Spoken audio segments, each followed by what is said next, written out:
नमस्कार दोस्तों, स्वागत है आपका आप ही के चैनल में।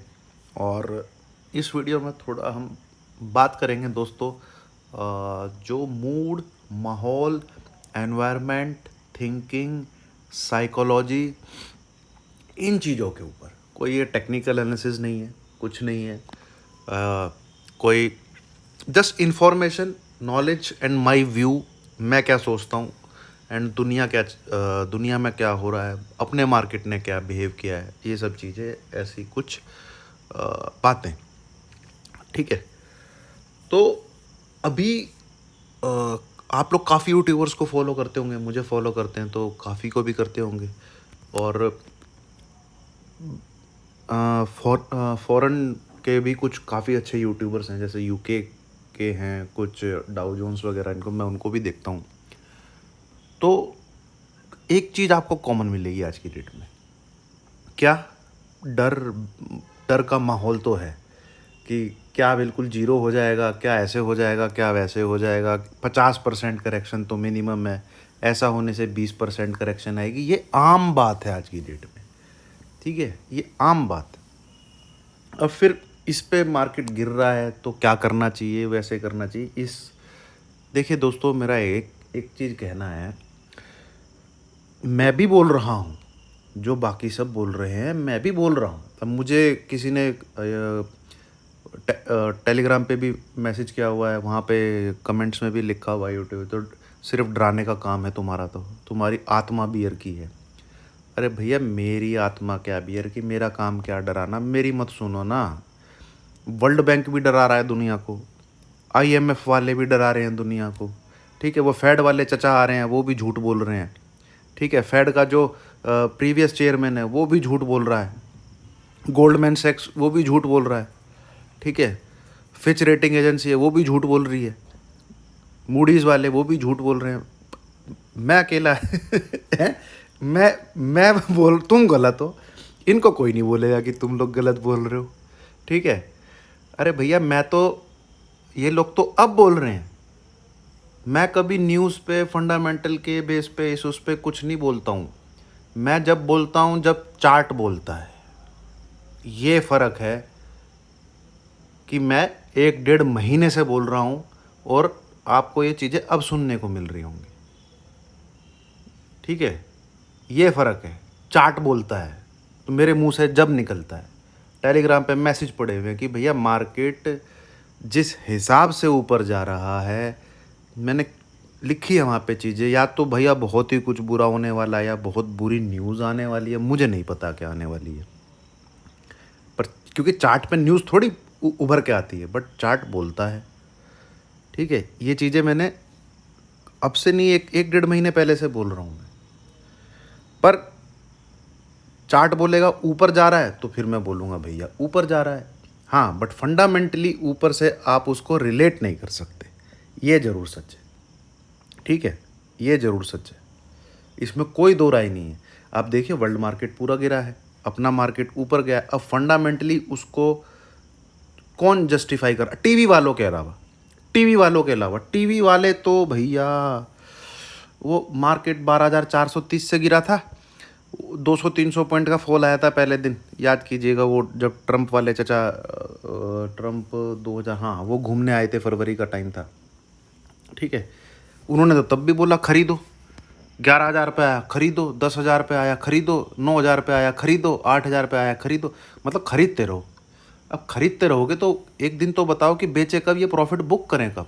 जो 365 दिन ही बोलता है खरीदो खरीदो खरीदो खरीदो, तो भैया वो तो सही साबित होगा। क्योंकि मार्केट में जो बियर मार्केट है वो लॉन्गर टाइम फ्रेम में 10 साल में 1 या 2 साल उसका एवरेज है। 1 साल से 1.5 साल। ठीक है, इससे ज़्यादा का एवरेज नहीं है बियर मार्केट का। और टाइम के हिसाब से बियर मार्केट की ड्यूरेशन कम होती जा रही है। बट इंटेंस उसकी जो इम्पैक्ट, जो जो उसका नेचर है, उसको नहीं झुटला सकते तुम लोग। उसको नहीं झुटला सकते, ना ही उसको अवॉइड कर सकते। ठीक है। तो दोस्तों, अब बात आती है कि ये लोगों का काफ़ी सवाल है, क्या बेच दे क्या? मेरे भी, हमने भी कुछ स्टॉक बाय किए हैं, बेच दे क्या? देखिए दोस्तों, दो प्रकार के इन्वेस्टर होते हैं इस क्या कहते हैं, स्टॉक मार्केट में। एक इन्वेस्टर होते हैं वॉरेन बफेट उस्ताद जैसे, कि भैया जो बाय कर लिया उस पर कंपाउंडिंग खाना खाना, लंबे टाइम तक के लिए बाय कर लिया, 10 से 15 साल की होल्डिंग। तो मैंने जब मिशन 2030 चलाया था तो सबको मैंने यही बोला था कि ये व्यू आपका 2030 मिनिमम होना चाहिए। दूसरा रीज़न उसको शुरू करने का ये था क्योंकि मुझे पता है एक करेक्शन, करेक्शन क्या, आप करेक्शन तो 10 15 20% का बोला जाता है, उससे ऊपर एक बियर मार्केट आएगा और उस बियर मार्केट में हमको पैसा लगाना है। ठीक है, ये मुझे पता था। अब से नहीं, 1 सवा साल पहले से ये चार्ट पैटर्न बता रहा है। ठीक है, ये चार्ट पैटर्न बता रहा है, निफ्टी आईटी का चार्ट पैटर्न बता रहा है, जो मैंने जनवरी फरवरी में वीडियो बना के डाली थी। बूम पे था, बिल्कुल बूम पे। खड़ी डंडी इन्फोसिस की, टीसीएस की, अरे विप्रो भैया कौन जस्टिफाई करेगा 650 700। ठीक है, अब ये स्टॉक अपनी वैल्यूएशन पे आए हैं।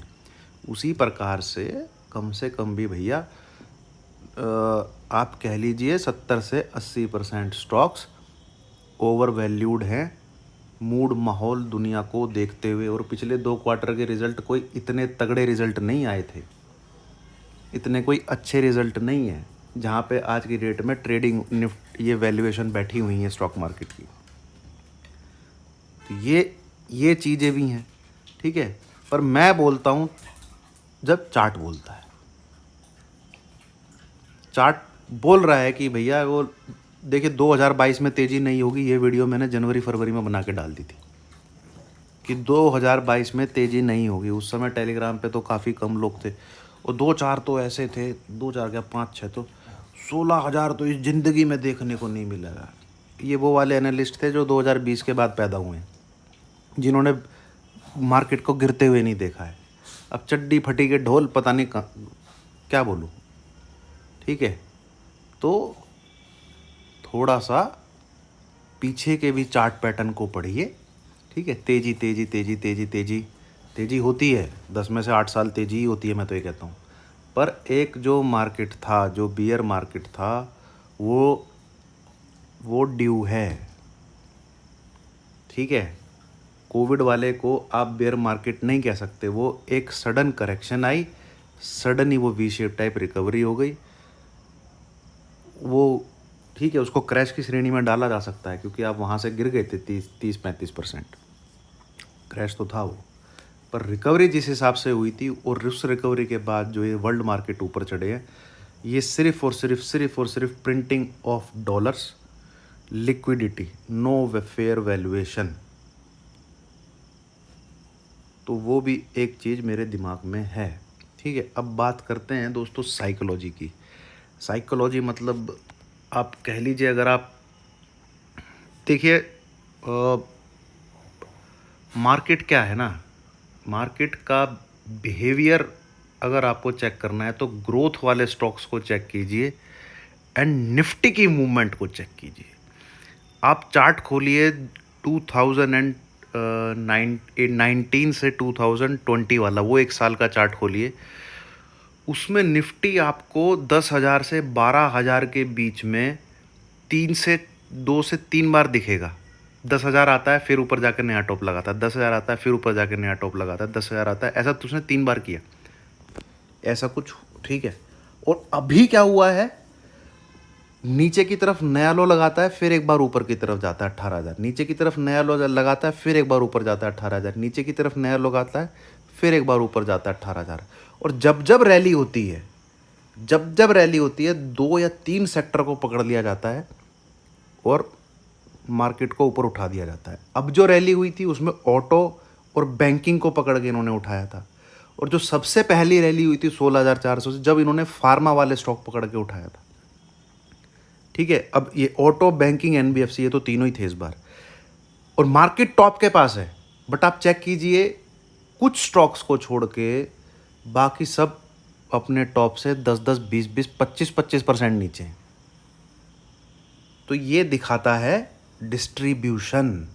Each each and every rally में माल को डिस्ट्रीब्यूट ही किया गया है, ठीक है, माल को छोड़ा ही गया है। पर ये चीज़ें सिर्फ ऑब्जर्वेशन के लिए होती हैं, लर्निंग के लिए होती हैं और थोड़ा अंदाज़ा लगाने की होती हैं, व्यू बनाने की होती हैं। हो सकता है भैया एकदम से कुछ ऐसा हो जाए 18,000 के ऊपर बाइंग शाइंग चालू हो जाए, बहुत चीज़ें, कुछ भी हो सकता है। तो आप कोई गारंटेड नहीं बोल सकते कि यहाँ से मार्केट अब क्रैश ही होने वाला है, वो होने वाला है, ऐसा होने वाला है। हाँ, मूड, माहौल, सिनेरियो, ये सब को देखते हुए स्टॉक्स में प्रॉफिट हो रहा है, बुक कर सकते हैं, कोई दो राय नहीं है यार। पर फिर रोना नहीं है। मैं आपको सही बताऊं, मैंने टाटा एलेक्सी, आप मेरी सबसे पहली वीडियो जिसमें मैं लॉन्ग टर्म का स्टॉक दिया था टाटा एलेक्सी है, और क्या भाव है उसका चेक करिए, इसी यूट्यूब चैनल पे पड़ा हुआ है। 1700, 1600, 1700 के भाव पे टाटा एलेक्सी दिया हुआ, और मेरे पास 600 से 700 के भाव पे था। टाटा एलेक्सी को मैंने 4500, 5000 के आसपास बुक कर लिया था, क्योंकि मुझे उसके वैल्यूएशन बहुत ऊपर लग रहे थे। पर वो फिर उसके बाद आगे भाग गया। तो ये अगर आप प्रॉफिट बुक करते हैं तो ये हिम्मत रखिए कि यार मेरा बाय किया हुआ वो चला गया उतना ऊपर। सोचो मैं कितने बड़े पैसे पे बैठा होता अगर मैं 5,000 नहीं बुक। बट भैया किया तो प्रॉफिट ही बुक है, दूसरे के लिए छोड़ दो यार, क्या सारा मैं ही लेके जाऊंगा क्या। ऐसे ही अतुल लिमिटेड मैंने 5 से 6,000 के अंदर बुक कर दिया था। ऐसे ही डिक्सन मैंने 10,000 पे बुक कर दिया था। डिक्सन 20,000 गया था। जो थोड़े से 1 डेढ़ साल पुराने लोग हैं उनको पता होगा, ठीक है। डिक्सन 20,000 गया था। तो रोना नहीं है यार, अगर प्रॉफिट बुक करते हो तो फिर खामोखा के रोने धोने वाली चीज़ें नहीं है। तो फिर या फिर नहीं तो फिर लंबे टाइम के लिए बैठ जाओ, ऊपर नीचे देखो मत, आप सीधा 2030 को देखना फिर, या तो फिर उस टाइप से इन्वेस्टिंग कीजिए। ये थोड़ी सी चीज़ें मिशन 2030 वाले मेंबर के लिए भी, जिनको मैंने पूछा है। जो लोग पूछते हैं होल्डिंग का क्या करें, होल्डिंग रखो भाई 2030 तक, वेल्थ बनेगी वेल्थ। ऐसे स्टॉक पकड़े में आप लोगों ने, नीचे गिरे तब जरूर बाई करना है। तो आप लोग के लिए भी मेरा यही कहना है दोस्तों, अगर आप किसी अच्छे खासे कैश पे कहने का मतलब ये है कि देखिए मैं गलत साबित हो सकता हूँ, मैं कोई क्या कहते हैं ज़्यादा बड़ा ज्ञाता नहीं हूँ, एस्ट्रोलॉजर नहीं हूँ। मुझे लगता है मार्केट गिरना चाहिए, और वर्ल्ड मार्केट गिरा भी है, सिर्फ अपना मार्केट नहीं गिरा है। और जब से मैं बोल रहा हूँ उस समय डाउ भी 35,000 टच करने वाला था। वीडियो पड़ी हुई है, 1 महीने पुरानी, इससे ज़्यादा पुरानी नहीं है। 34,200 वहाँ 35,000 टारगेट दे दिया गया था। मैं सेल ही बोल रहा था, 33,000 पे भी सेल बोल रहा था, 34,000 पे भी सेल बोल रहा था, क्योंकि मैं जो चार्ट पढ़ता हूँ वो जो उसके आगे की खाली टेरिटरी पड़ी होती है ना, उसके आगे खाली जो स्पेस होता है वो पूरा मेरे दिमाग में होता है। 4-5 ऊपर नीचे जो फ्लक्चुएशन आती हैं उससे मेरी रीडिंग चेंज नहीं होती है। वो मार्केट नीचे जाना चाहिए, हाँ इंडियन मार्केट अच्छा परफॉर्म कर रहा है, शायद उतना नीचे ना जाए जितना दुनिया के मार्केट जा रहे हैं, ठीक है। अब एक छोटी सी आपको मैं अपने मार्केट भी नीचे के लेवल दिखाएगा। उसका सबसे पहला इंडिकेशन पता है क्या होगा, डाउ जोन्स वापस से 30,500, 33,500 भी नहीं, 400 है लेवल तो, बट आप 30,500 मान लीजिए। 30,500 से 800, ये 300 पॉइंट का जोन है, ये नहीं क्रॉस करना चाहिए। अगर ये क्रॉस कर लेता है डाउ जोन्स की बात कर रहा हूँ मैं, बाकी सारे इंडेक्स भूल जाइए। अगर ये क्रॉस कर लेता है डाउ जोन्स, ठीक है, तो वर्ल्ड मार्केट में रिकवरी आ सकती है। बट अगर डाउ जोन्स रिकवरी नहीं करता है, 30,500, 30,800 ये जो लेवल है इसको नहीं क्रॉस करता है, तो डाउ जोन्स नीचे 28,500, 27,200, ठीक है, और 25,800 तक के लेवल दिखा सकता है। ये जो मैंने लेवल बोले मेरे चार्ट पे देखे हुए, रटे हुए मुझे। पर कंडीशन कि वो 30,500 से 800, ये 300 पॉइंट का जो जोन है इसको नहीं क्रॉस करना चाहिए। ये क्रॉस कर गया तो फिर एक बार मार्केट को ऊपर ले जाया जाएगा, वहाँ पे फिर देखेंगे क्या होता है, ठीक है। And US market are oversold, ये भी है। अब बात करते हैं अपने मार्केट की थोड़ी सी आगे के व्यू के लिए। देखिए दोस्तों, जब चढ़ा था बहुत ओवर बोट होके चढ़ा था, अब गिरेगा तो ओवर सोल्ड होके गिरेगा, उसके बाद भी गिरता रहेगा, जो मुझे लगता है, ठीक है। ऐसा नहीं होगा कि एक आपको रिकवरी देखने को, अगर गिरेगा तो लेवल्स पे ही वो चीज़ें कंफर्म होंगी। मैंने सिंपल से लेवल्स वहाँ डाले हुए हैं। इन केस कोई भी क्लोजिंग आपकी 17,160 के नीचे आ जाती है, देन आपकी कोई भी क्लोजिंग फिर दोबारा 17,300 के ऊपर नहीं आनी चाहिए। These are the levels which will tell you क्या रिवर्सल हो रहा है या नहीं हो रहा है। आप बिल्कुल बॉटम पकड़ने की कोशिश मत करिएगा। जो ट्रेडर कम्युनिटी है कि मैं बॉटम पर पकड़ के यहाँ से ओवरसोल्ड दिख रहा है, पीसीआर दिख रहा है, स्टोकोस्टिक दिख रहा है, विलियमसन दिख रहा है, आरएसआई दिखा रही है और आप वहाँ पे बाई करके बैठ जाओ, नहीं। वेट फॉर रिवर्सल होगा तो वो कम से कम हफ्ता 10 दिन चलेगा, बड़ा रिवर्सल होगा। यहाँ की बात नहीं कर रहा हूँ मैं, अगले अक्टूबर मंथ की बात कर रहा हूँ, ठीक है। तो उसके लिए लेवल्स रहेंगे, लेवल्स पे फोकस कीजिएगा। और कल भी कोई ऐसा नहीं है, आपको अभी तो मूड माहौल दिख रहा होगा 17,200 300 के 150 कहाँ खुलेगा भैया। अगर कल डाउ जोन्स पॉजिटिव हुआ, जैसे कि उसकी लास्ट में बाइंग आई है, तो अपना मार्केट फिर 17,250-300 के बीच में भी खुल सकता है, 250-300 के बीच में भी खुल सकता है, ठीक है। तो आपको वहाँ से फिर अपनी प्लानिंग उसी हिसाब से चेंज करनी पड़ेगी। You have to be flexible, you have to be dynamic if you are a trader. और इन्वेस्टर के लिए तो मैं पिछले 1-2 महीने से बोल रहा हूँ, जो बुक करना चाहता है बुक कर सकता है। ये टाइम फ्रेश इन्वेस्टमेंट का नहीं है। हाँ, मंथली एसआईपी करते रहिए, उसको मत रोकिए, पैसे को डिवाइड कर लीजिए। 16,000 से 16,500 के बीच में मैं अपना 10% लगा दूंगा, जो मेरे पास कैश है 20%। 15,000 से 16,000 के बीच में और 20%, ठीक है। 14,000 से 15,000 के बीच में मिलता है तो और 20%। इन केस 13 से 14,000 के बीच में मिलता है तो और 20% लगा दूंगा, ठीक है। और खुदा न खास्ता 12,000 भी चला जाता है तो भैया लास्ट वाला पैसा भी लगा दीजिएगा। बॉटम कोई प्रिडिक्ट नहीं कर सकता, चीज़ें अनप्रेसिडेंटेड हैं, कोई अंदाज़ा नहीं लगा सकता इन्फ्लेशन रुकेगा कि नहीं रुकेगा। माहौल ज़रूर ख़राब है, इन्वायरमेंट ज़रूर ख़राब है, and chart patterns are also diluted, ठीक है। चाहे आप फटसी का देख लीजिए, हाँ डेक्स ज़रूर अपनी औकात पे आ गया है। जर्मन मार्केट का जो है वो ज़रूर अपनी औकात पे आ गया है। फ्रांस का भी थोड़ा सा ऊपर है और यूके का तो बहुत ही ऊपर है, बहुत ख़राब चार्ट पैटर्न है यूके का, ठीक है। डाउ जोन्स बिल्कुल प्राइस एक्शन और रिएक्ट करते हुए चल रहा है, सही तरीके से चल रहा है। नैस्डैक भी सही तरीके से चल रहा है। And yes, we are over valued, but हम लोग एक ग्रोथ स्टोरी हैं दुनिया के लिए। सबसे जल्दी हम लोग भी रिवाइव करेंगे। तो पैसे को डिवाइड कीजिए, जहाँ मौका मिले वहाँ इन्वेस्ट करते रहिए, ठीक है। यही मेरा कहना था। और मैं कोई बेयरिश, मैं तेजड़ी भैया, जब मैं तेज़ी बोलता हूँ मार्केट 2 से 3 दिन के अंदर तेज़ी कर देता है, पर जब मैं बेयरिश होता हूँ तो मैंने ये ज़रूर देखा टाइम लेता है मार्केट, ठीक है।